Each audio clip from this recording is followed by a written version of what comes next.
ఇరాన్లోని పలు కీలక స్థావరాలపై అమెరికా సైన్యం వరుసగా రెండో రోజు దాడులు చేసింది. అధ్యక్షుడు డొనాల్డ్ ట్రంప్ ఆదేశాల మేరకు శనివారం ఈ దాడులు చేసినట్లు యుఎస్ సెంట్రల్ కమాండ్ వెల్లడించింది.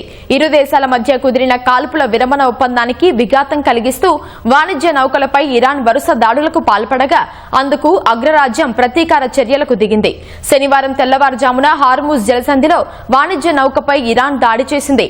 అందుకు ప్రతీకారంగా ఇరాన్ సైన్యానికి చెందిన నిఘా మౌలిక సదుపాయాలు, కమ్యూనికేషన్ వ్యవస్థలు, రక్షణ స్థావరాలు, డ్రోన్ల నిల్వ కేంద్రాలు, మందు పాత్రలు ఉన్న చోట వైమానిక దాడులు చేసినట్లు US central command social media ద్వారా వెల్లడించింది.